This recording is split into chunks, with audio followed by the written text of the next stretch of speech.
नमस्कार, स्वागत है आपका संसद टीवी पर। मैं हूं मनोज वर्मा और आप देख रहे हैं हमारा खास कार्यक्रम हमारे राज्यपाल।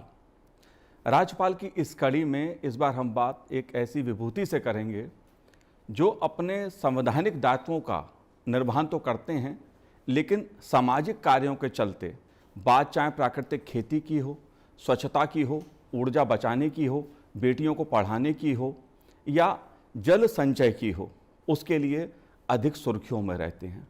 जी हाँ, मैं बात कर रहा हूं गुजरात के राज्यपाल आचार्य देवव्रत जी की।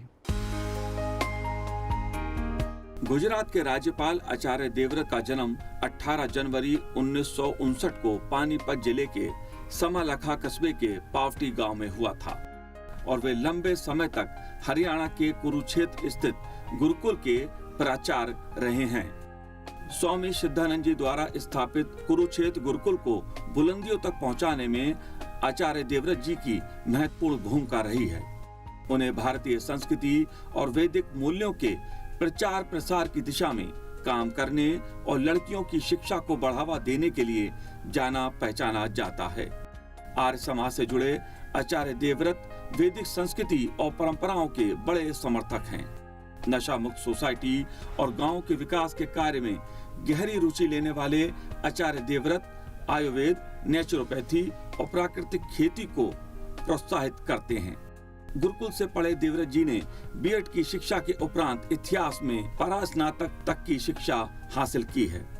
कुरुक्षेत्र विश्वविद्यालय द्वारा डॉक्टर ऑफ लिटरेचर की मानद उपाधि से सम्मानित आचार्य देवव्रत को अकादमिक और प्रशासनिक कार्यों में 39 वर्षों का लंबा अनुभव है।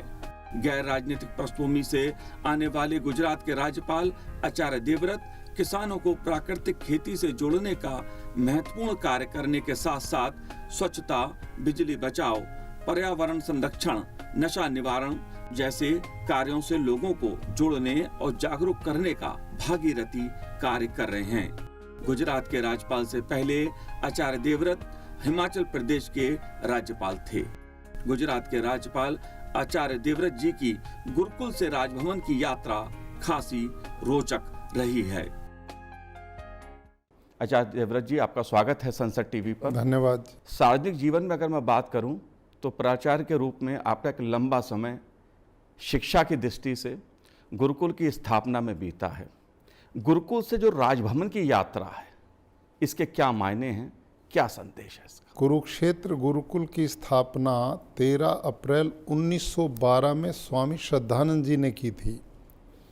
उन्होंने गुरुकुल कांगड़ी की स्थापना की थी। उसके पीछे उनका मिशन था, देश गुलाम था तो हम भारतीय जीवन मूल्यों के ऐसे युवा तैयार करें जो इस देश की आज़ादी के और यहाँ की सांस्कृतिक मूल्यों की स्थापना करने वाले आगे बढ़ कर के आए।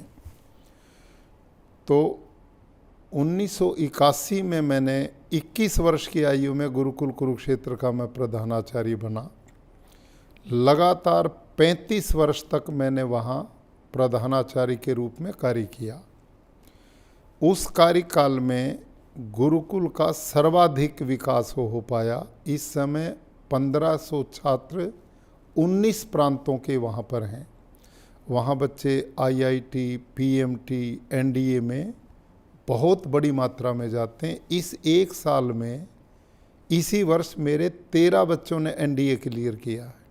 7 बच्चे आईआईटी में गए, 2 बच्चे पीएमटी में गए, 21 बच्चे एनआईटीज में गए। तो इस प्रकार से शिक्षा के क्षेत्र में अभूतपूर्व प्रगति गुरुकुल ने की है। आचार्य जी, आपके द्वारा जो सामाजिक कार्य किए जा रहे हैं उस पर मैं चर्चा करूंगा, लेकिन दरअसल आमतौर पे ये माना जाता था कि राजभवन में जो राजनीतिक दलों के वरिष्ठ नेता होते थे, आमतौर पे उनको वो जिम्मेदारी सौंपी जाती थी। आपका राजनीति से जितना मैं जानता हूँ कोई सरोकार नहीं रहा, किसी दल के आप सदस्य नहीं रहे, लेकिन आपकी जो राजभवन की यात्रा हुई वो कैसे शुरू हुई? वही मैं वर्मा जी बताता हूँ कि मैंने कभी कल्पना की नहीं, मन में सोचा नहीं, राजनीति से मेरा कोई लेना देना था नहीं। लेकिन माननीय राष्ट्रपति जी, प्रधानमंत्री जी, शीर्षस्थ नेतृत्व ने निर्णय कैसे लिया कि मैंने टीवी में ही चलते हुए पाया कि आप हिमाचल प्रदेश के गवर्नर बना दिए गए। मेरे को विश्वास ही नहीं था कि मैंने कोई इतना बड़ा काम किया नहीं इस रूप में, राजनीतिक रूप में, लेकिन ये सब कुछ हो गया और हिमाचल की जिम्मेदारी मेरे को सौंपी गई।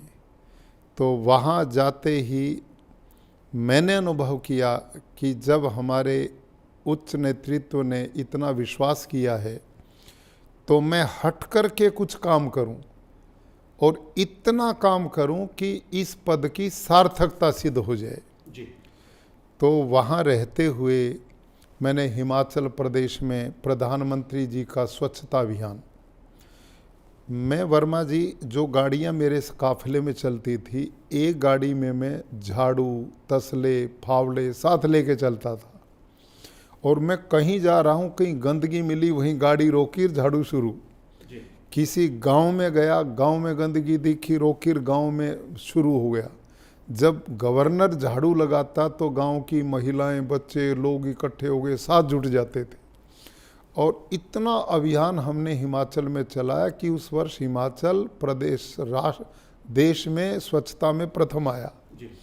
तो एक पूरे प्रदेश में स्वच्छता अभियान का वातावरण वहाँ बना। पहाड़ों में पानी की बड़ी गर्मियों में समस्या आती थी, तो मैंने वहाँ सरकार से मिलकर चेक डैम का एक अभियान चलाया, जहाँ जहाँ पानी को रोक करके वाटर लेवल बढ़ाया जाए, उस पे बहुत बड़ा काम हुआ। राजभवन में हिमाचल प्रदेश में सर्दियों में बॉयलर चलते हैं उसको गर्म करने के लिए, लेकिन मैंने उसे बंद करवाया, आम नागरिक की तरह उसमें ज़िंदगी जी और मुझे पता लगा प्रति मास मैंने ना एक साल में 9 लाख रुपए की बिजली वहाँ बचत की, अगले साल 11 लाख रुपए की बिजली बचत की। तो ऐसे बिजली बचत का एक अभियान मैंने वहाँ इस रूप में चलाया। आप प्राकृतिक खेती को लेकर लगातार लोगों को, किसानों को गांव के क्षेत्र में जागरूक करने में लोगों को लगे हुए हैं, क्यों ये मुद्दा क्यों जरूरी है? मैं गुरुकुल कुरुक्षेत्र में जब था तो हमारी 200 एकड़ गुरुकुल की भूमि है, उसमें मैं यूरिया, डीएपी, कीटनाशक से ही खेती करता था। तो वहाँ एक दो घटना हुई, हमारे कर्मचारी दवाई छिड़कते बेहोश हो गए। तो मैंने विचार किया कि ये दवाई इतना जहर फसल में पड़ता है और ये मासूम बच्चों को मैं खिलाता हूँ, कितना बड़ा अपराध है। तो मैंने निर्णय लिया कि मैं रासायनिक खेती नहीं करूँगा, मेरी लागत भी बढ़ रही, ज़मीन बंजर होगी, पानी पीने का बचा नहीं, पर्यावरण बिगड़ गया। तो मैंने जैविक खेती शुरू की वहाँ कृषि विभाग से मिलके। लेकिन जो ऑर्गेनिक फार्मिंग है, जिसको जैविक खेती बोलते हैं, वो मैंने 3 वर्ष लगातार की, उसमें मेरे को कुछ बचा नहीं, लागत मेरी कम हुई नहीं, मेहनत मेरी कम हुई नहीं, उत्पादन मेरे को पूरा मिला नहीं। तो उसकी गहराई में मैं गया तो उसमें पाया कि भाई उसमें तो जो अर्थवर्म, केचुआ पाया जाता है वो विदेश से लाया जाता है, वो गोबर खाता, मिट्टी नहीं खाता है। और जैविक खेती में एक समय में एक फसल होती नहीं, उसमें जुताई बहुत करनी पड़ती है। इस कारण धरती का ऑर्गेनिक कार्बन उड़ जाता और उत्पादन पूरा नहीं मिलता। तो इस बीच में प्राकृतिक खेती से मेरा परिचय हुआ। अब प्राकृतिक खेती और ऑर्गेनिक फार्मिंग में बिल्कुल पूरा अंतर है। प्राकृतिक खेती क्या है? शुद्ध भारतीय नस्ल की गाय पे आधारित है। गाय के 1 ग्राम गोबर में 300 करोड़ से भी ज़्यादा सूक्ष्म जीवाणु हैं और गौमूत्र खनिज का भंडार है। इसके द्वारा हम जीवामृत बनाते हैं, एक घन जीवामृत बनाते हैं। इससे धरती में सूक्ष्म जीवाणुओं की संख्या बढ़ती है और केचुआ, अर्थवर्म की मात्रा बढ़ती है। और यही वो मित्र जीव हैं जो धरती के ऑर्गेनिक कार्बन को बढ़ाते हैं, धरती की गुणवत्ता को बढ़ाते हैं। इस खेती में न तो लागत लगती है, न उत्पादन कम होता है और खर्चा शून्य हो गया। तो मेरे को पहले ही वर्ष 80-90% इससे लाभ हुआ। फिर मैंने अपने पूरे खेत में इस पर एक्सपेरिमेंट किए, मैं पूर्ण सफल हुआ। तो हिमाचल प्रदेश में गवर्नर रहते लास्ट के 2 वर्ष मैंने इस पर प्रचार किया, 50,000 किसान मैंने खड़े किए। अभी लेटेस्ट रिपोर्ट वहाँ की है, 2 एजेंसियाँ, एक हैदराबाद की एक लखनऊ की ने हमारी रिसर्च किया। इस समय हिमाचल में 99.9 जो पंचायत हैं उनमें प्राकृतिक खेती शुरू हो चुकी है। और वो मिशन फिर मैंने गुजरात में शुरू किया। इस समय गुजरात में 8.5 लाख किसान प्राकृतिक खेती करना शुरू कर चुके हैं। माननीय प्रधानमंत्री जी ने यहाँ एक पंच सरपंच का सम्मेलन किया था। उसमें उन्होंने बोला था, भाई आज़ादी का अमृत महोत्सव है, तो इसमें कम से कम 75 किसान हर पंचायत में प्राकृतिक खेती वाले होने चाहिए। तो हमने इस पे काम किया। तो इस समय लगभग 8,000 ग्राम पंचायतों में इतने 75 से ज़्यादा किसान प्राकृतिक खेती से जुड़ चुके हैं। और अब हमारा इतना विस्तार चला है गुजरात में कि हमने 10-10 गांव के क्लस्टर बनाए हैं, पूरे गुजरात को बांट दिया। उसमें 2 अपने एक किसान और एक कृषि विभाग के कर्मचारी को मास्टर ट्रेनर बनाया। गुरुकुल कुरुक्षेत्र से मैंने ट्रेनिंग दिलाई। इसका परिणाम अब 3.5 लाख किसान को हम प्रति मास ट्रेनिंग दे रहे हैं। तो मुझे विश्वास है अगले 2 साल में हम गुजरात में एक जन आंदोलन खड़ा कर देंगे और इस प्रदेश को जहर मुक्त बनाने की दिशा में आगे बढ़ाएंगे।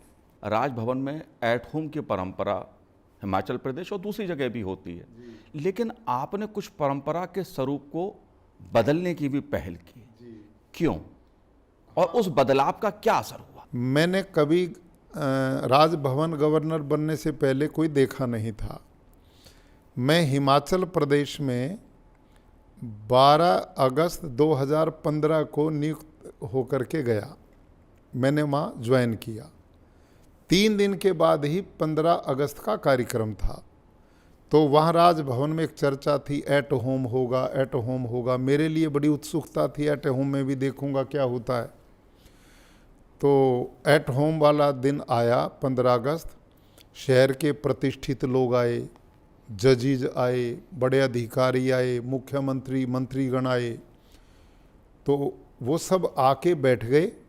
मैं मुख्यमंत्री जी ने उनको नमस्ते किया, फिर जलपान हो गया और सब अपने अपने घर चले गए। मैंने पूछा, भाई एट होम कब होगा? तो उन्होंने कहा है जी इसी का तो नाम एट होम था, यही। मैं कहा पूरे देश में यही होता है? कि जी यही होता है। मैं बड़ा आश्चर्य में, भाई ये इतना बड़ा खर्चा किया, इतने लोग यहाँ आए, केवल जलपान के लिए आए, ये तो कोई एट होम का मतलब नहीं। जब 26 जनवरी आया तो उस पे मैंने पूर्ण रूप से उस परंपरा को बदला। सबसे पहले उसमें बहुत देशभक्ति के गीत, जिन क्रांति वीरों ने देश की आज़ादी के लिए अपना बलिदान दिया, उनकी गौरव गाथाएं, उनके बीच की एक एक क्रांतिकारी के जीवन की चर्चाएं, और उन क्रांतिकारियों ने जिस आज़ादी के लिए बलिदान दिया वो आज़ाद भारत कैसा हो, हम देश को आगे कैसे बढ़ाएं, हर क्षेत्र में विकसित कैसे करें, उन्नति कैसे करें, इस पे चिंतन करें। तो मैंने एक वातावरण वहाँ खड़ा किया। उसको इतना पसंद किया लोगों ने, इतनी खुशी मनाई लोगों ने कि आज हमें बहुत सुख मिला। एट होम इसका नाम है। और उसके बाद लगातार मैं 4 वर्ष रहा वहाँ, तो एट होम दोनों ऐसे ही मनते थे। और गुजरात में आने के बाद भी मैं उसी परंपरा को चलाता हूँ। बेटियों को पढ़ाने का मुद्दा हो या फिर नशा मुक्ति की बात हो, आप लगातार अभियान चलाते हैं, सक्रिय रहते हैं लोगों को बीच में। इसके पीछे क्या वजह है? आप कैसे देखते हैं इन मुद्दों को? माननीय प्रधानमंत्री श्रीमान नरेंद्र मोदी जी ने बेटी बचाओ बेटी पढ़ाओ अभियान 2015 में पानीपत हरियाणा से शुरू किया था। मैंने पहली बार उनका भाषण सुना जीवन में। प्रधानमंत्री जी ने इतनी भावना से बेटियों के प्रति संवेदना व्यक्त की, उनके कल्याण की, उन्नति की, भलाई की बात की है। तो मैंने देखा जब तू दूसरे गुरुकुल चलाता बेटों के, तो बेटियों का भी बनना चाहिए। और मैंने अंबाला में बेटियों के अलग से गुरुकुल की स्थापना की। आज वहाँ बेटियाँ IIT, PMT और बड़े बड़े पदों पे जा रही, बड़ी उन्नति उन्होंने की। और मैं अब एनडीए विंग स्थापित कर रहा हूँ बेटियों के लिए, ताकि सेना में भी हमारी बेटियां जाए, आत्मनिर्भर वो बने और उनमें संस्कृति के प्रति, अपने राष्ट्र के प्रति, पहले भारत की नारी बड़ी जिम्मेदार है, तो वो और बेटियां मजबूत बन के देश के विकास में बढ़ें। तो इस दिशा में एक बड़ी मजबूत पहल हमारे यहाँ हुई। नशा मुक्ति अभियान भी हाँ, नशा मुक्ति का आपने बहुत अच्छा किया। हिमाचल प्रदेश में मैंने देखा युवा पीढ़ी पंजाब के साथ के कारण बड़ी तेजी से नशे की ओर बढ़ी। वहाँ मैंने पूरा अभियान सरकार से मिलकर के चलाया था। और अब भी मैं यूनिवर्सिटीज़, 32 यूनिवर्सिटीज़ हैं जिनका चांसलर हूँ मैं गुजरात में, वहाँ कॉन्वोकेशन होती है, मैं जाता हूँ, तो ये विषय मैं बच्चों के बीच में रखता हूँ। आप राष्ट्र का भविष्य हैं, नशा आपका भी विनाश करता, परिवार और समाज के लिए भी घातक है। ये प्रवृत्ति युवा पीढ़ी से समाप्त की जानी चाहिए। देश के हर जिम्मेदार नागरिक ने इस नशे के खिलाफ एक अभियान चलाना चाहिए, युवा पीढ़ी को इसे बचाना चाहिए। इसी में भारत का भविष्य दिखाई पड़ता है। आमतौर पे ये माना जाता है, जो राजभवन की छवि एक प्रकार से बनती है कि सत्ता से भी थोड़ा बहुत कहीं ना कहीं मिलता है, लेकिन सामाजिक कार्यों को लेकर जिस तरह से आपने अभियान, चाहे हिमाचल की बात करूं या गुजरात की बात करूं, आपने पहल की, सकारात्मक जो अभियान है, सरकार के जो बड़े काम है देश की, जिसमें स्वच्छता की बात की जाए या बिजली बचाने की बात की जाए, प्राकृतिक खेती की बात की जाए, इसमें आप राजभवन की भूमिकाओं को कैसे देखते हैं? आप तो काम कर रहे हैं, लेकिन देश के तमाम राजभवन इसमें अपना योगदान दें, उस दृष्टि से मैं ये जानना। निश्चित रूप से माननीय प्रधानमंत्री जी ने इस दिशा में बहुत बड़ी प्रेरणा हम सब गवर्नर्स को दी है, और वो चाहते हैं कि राजभवन भी अपने अपने प्रदेश के निर्माण में, उत्थान में, भलाई में, लोक कल्याण में आगे बढ़ कर के आए। और अब पिछले इन 7-8 वर्षों में राजभवन देश के बहुत सक्रिय हुए। कोई टीबी के खिलाफ काम कर रहा है, कोई एजुकेशन में काम कर रहा है, कोई स्वच्छता में काम कर रहा है। तो ये एक बहुत बड़ी पहल इन पिछले 8-7 साल में हो पाई है। उससे पहले अक्सर राजभवन एक ऐसे स्थान माने जाते थे कि केवल संवैधानिक काम करें और अपना आराम से रहें, लेकिन आज राजभवन अपनी भूमिका अपने अपने प्रदेशों में बहुत अच्छे ढंग से निभाना उन्होंने शुरू किया है। और ये मुद्दे जो हैं, जैसे स्वच्छता है, बिजली बचाने का है, नशा मुक्ति का है, बेटियों की शिक्षा का है, निर्व्यसनी समाज का है, ऐसे ये विषय हैं कि एक राज्यपाल जैसे ऊंचे पद पर बैठे लोग इस बात को चर्चा में लाएंगे तो एक अच्छे समाज का निर्माण होगा और आत्मसंतुष्टि भी होगी। ये अच्छी दिशा में एक पहल शुरू हुई। गुजरात विद्यापीठ की बात मैं जरूर करूंगा आपसे, क्योंकि महात्मा गांधी ने इसकी स्थापना की थी। शिक्षा की दृष्टि से गुजरात विद्यापीठ को लेकर भविष्य की योजना क्या है आपकी?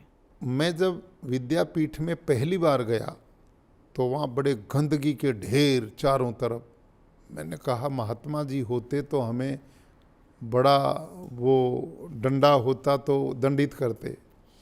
और वो अभियान मैंने 7 दिन लगातार चलाया और उसमें मैंने सैकड़ों टन गंदगी वहाँ से निकाली और सबको प्रेरित किया हम इस दिशा में हमने स्वच्छता रखनी चाहिए। वो काम हमने वहाँ शुरू किया। उसके बाद भवनों की जर्जर अवस्था, उस पे भी वाइट वाश और ये वो एक स्वच्छता का मिशन वहाँ पर भी चलाया। वहाँ के छात्रावासों में मैं कई बार औचक निरीक्षण किया, बिना सूचना के ही मैं अक्सर जाता हूँ। बच्चों से बात शुरू की तो मुझे लगा कि महात्मा गांधी जी ने कितने ऊंचे आदर्शों की स्थापना के लिए इस संस्थान की रचना की थी। आज हम उससे विमुख हैं। हमने उनके आदर्शों की स्थापना के लिए मिलजुल के काम करना चाहिए। और अब वहाँ की मैनेजमेंट, वहाँ का सिस्टम महात्मा गांधी जी को बिल्कुल आदर्श मानते हुए उनके मिशन को बढ़ाने की दिशा में हमने काम शुरू किया है। धीरे धीरे हम आगे की ओर बढ़ना शुरू हुआ है। तो निश्चित रूप से एक अच्छा मिशन है, गांधी जी का मिशन है, तो उसमें हम सफलता जरूर प्राप्त करेंगे। जी, आपने योग की बात की। अंतर्राष्ट्रीय स्तर पर योग को एक नई पहचान मिली है और जाहिर सी बात है, भारत की एक पुरानी पद्धति है और आपका योग के प्रति जो रुचि है वो रुचि अभी भी कायम है। और योग को लेकर आप क्या पहल कर रहे हैं? निश्चित रूप से देखिए, मैं गुरुकुलों में ही पढ़ा हूँ, गुरुकुल ही संचालित करता रहा। तो हमारी जीवनचर्या में सवेरे प्रातः 4 बजे उठना, योग प्राणायाम करना, संध्या हवन करना, ये जीवन का मेरे हिस्सा। मैं यहाँ भी प्रतिदिन हवन करता हूँ, हिमाचल में भी करता था। और मैं प्रतिदिन सवेरे 1 घंटा योग और प्राणायाम करता हूँ, शाम को 1 घंटा सैर करता हूँ। ये जीवन का एक है। और मैं प्रधानमंत्री जी को बधाई देता हूँ कि जिन्होंने भारत की इस महान ऋषियों की विधा को विश्व स्तर पर पहुंचाने का एक काम किया। तो इसका निश्चित रूप से जितना प्रचार होगा उतना ही मानवता का भला होगा। भारतीय संस्कृति की अगर बात करूं, मूल्यों की बात मैं करूं, क्योंकि आपने देश दुनिया की तमाम यात्राएं करके भारत की संस्कृति के प्रचार प्रसार के लिए भी बहुत कार्य किया है। इस पहलू को आप कैसे देखते हैं? भारत की जो संस्कृति है वो वेदों की संस्कृति है और उसमें जाति, तथाकथित धर्म, संप्रदाय, मानव न मानव का भेद, इसकी कोई व्यवस्था नहीं। वहाँ एक ही वाक्य है, मनुर्भव जनया दैव्यम जन्म, कि ए दुनिया के मनुष्यों, तुम सही अर्थों में इंसान बनो, मानव बनो। कैसा मानव?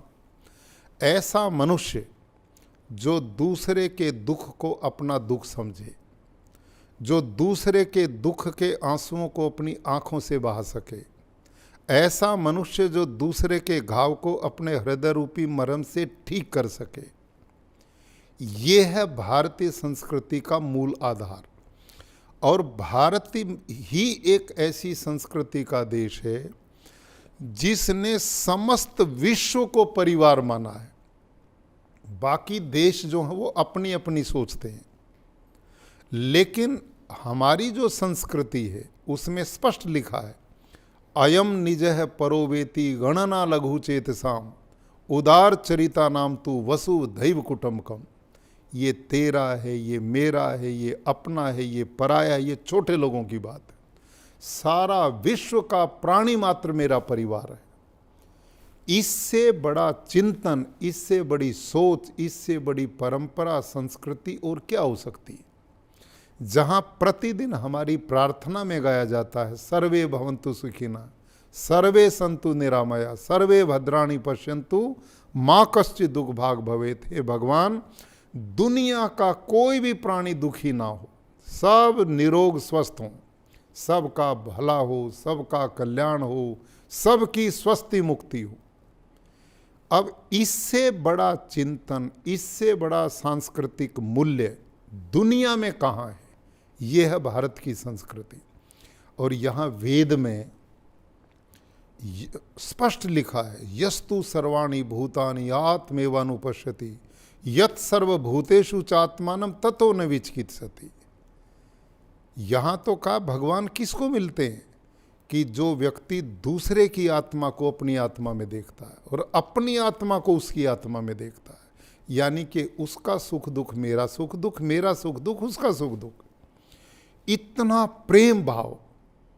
और वेद में लिखा संगठन सूक्त है ऋग्वेद का, संगच्छध्वम संवदध्वम संभो मनांसि जानताम देवा भागम यथा पूर्वे संजाना न उपासते, कि ऐ दुनिया के लोगों, तुम मिल करके चलो, मिल करके बोलो, तुम्हारी मंत्रणा विचार एक हों, जितने तुम एक होगे उतने सुखी होगे। ये विचार भारत की संस्कृति का है, जिसको माननीय प्रधानमंत्री जी ने व्यवहारिक रूप देकर कोरोना काल में सारी दुनिया में इस पाठ को दिया, दुनिया को अपना बना लिया, दुनिया हमारी बन गई।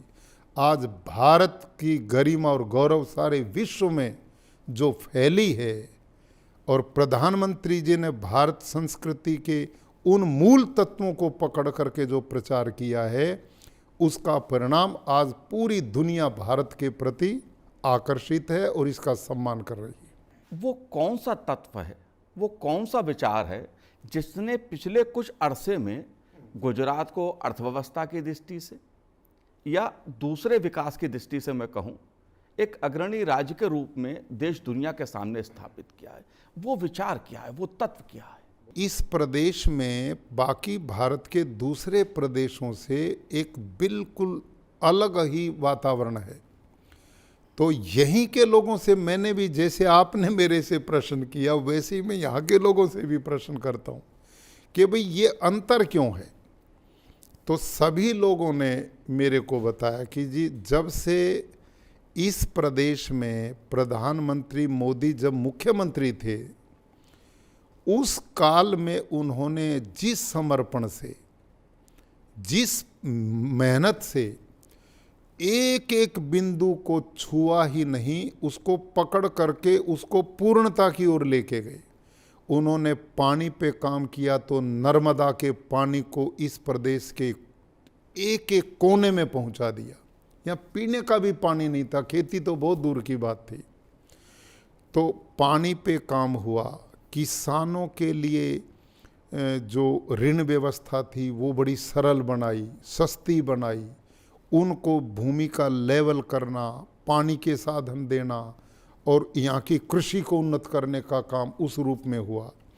इंडस्ट्रीज के लिए जो उद्योगपति यहाँ आए, उनके लिए कानून अलग बनाए कि वो आए दिन ऑफिस में धक्के खाते ना फिरें, समय उनका बर्बाद ना हो।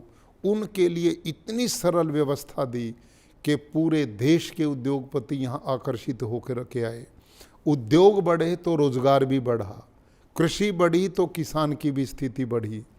तो ये सब चीज़ें इतनी बारीकी से यहाँ पर की गई हैं कि वो मतलब ऐसा सोच के काम नहीं हुआ कि मेरा समय इसको काट लो। उन्होंने बड़ा डीपली जाके और उस कार्य की सिद्धि तक अपने को रुकने नहीं दिया। और उसी का परिणाम है औद्योगिक क्षेत्र में और सामाजिक क्षेत्र में भी यहाँ के लोगों में जो धार्मिकता है, जो एक दूसरे के सहयोग की भावना है और एक दूसरे को आगे बढ़ाने की भावना है, वो अलग हटके है।